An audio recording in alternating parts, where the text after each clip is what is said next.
Diminum dulu silakan ya. Oke. Kayak gua bayar aja ya. Dia jatuh. Makanya dikasih 2 sama dia. Oh, dia udah tahu. Iya. Dia akan jatuh. Dia udah tahu.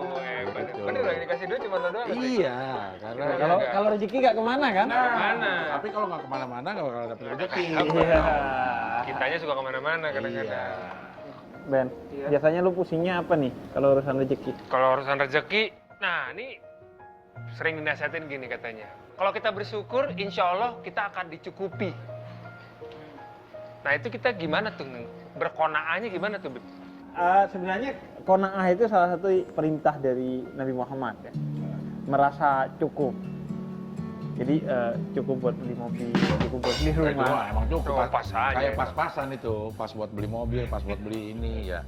Pas Enggak, aja. emang rezeki yang berkah itu adalah ketika dia merasa dicukupi.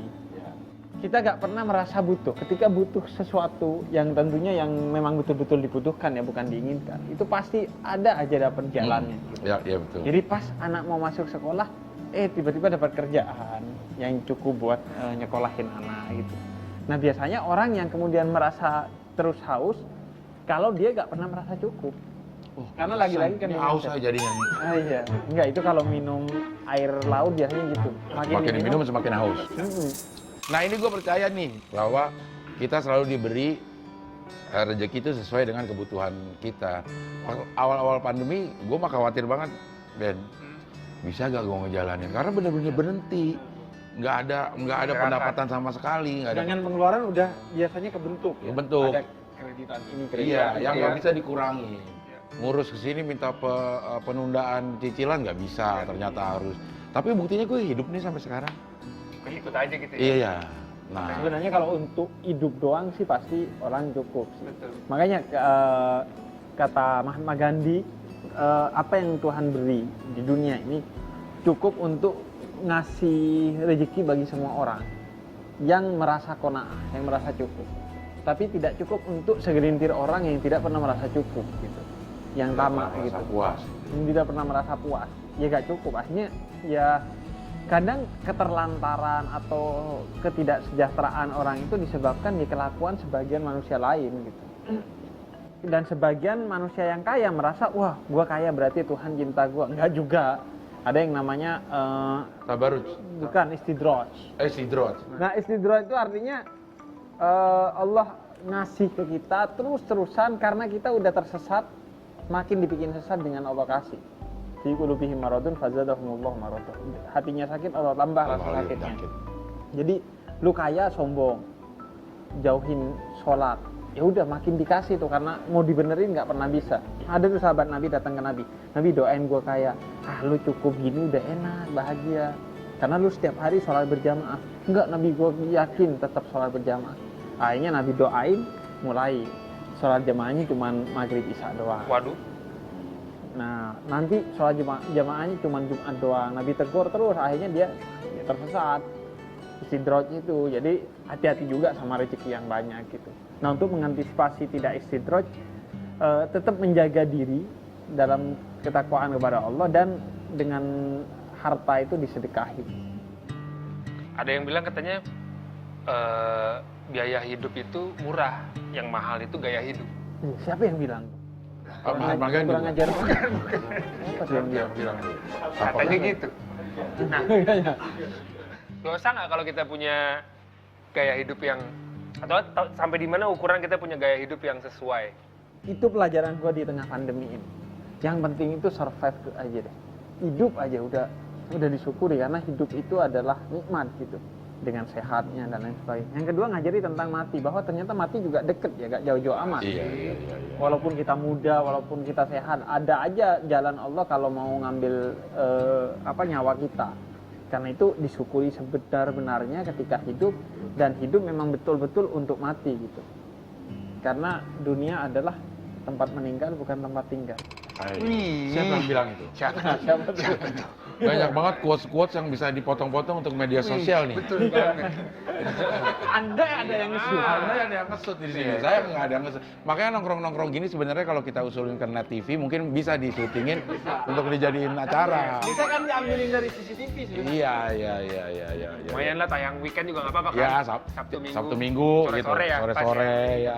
Ngobrol-ngobrol apa namanya temanya tuh berfaedah semua, Ben. Gue nongkrong sama Habib itu. Tapi ini nggak, Ben, lu pernah yang masa-masa seret banget gitu, selain pandemi gitu? Pernah.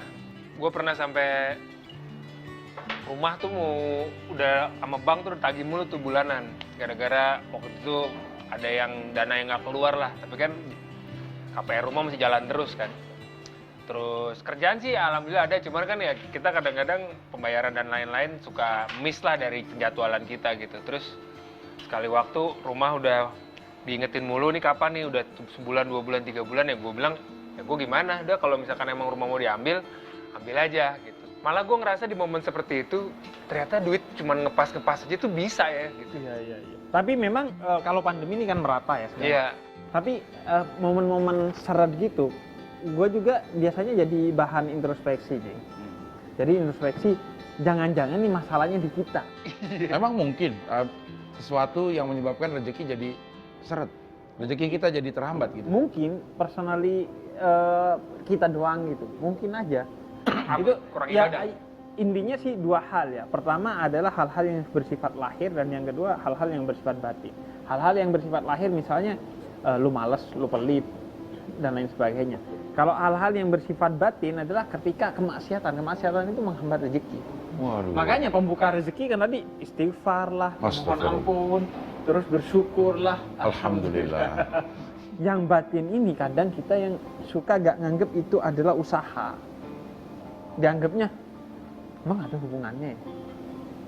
Sholat sama rezeki. Nah itu, ya padahal banyak jenis-jenis sholat tertentu yang itu untuk mendatangkan rezeki. Misalnya sholat istisqa untuk mendatangkan hujan. Hujan. Sholat duha, Iya.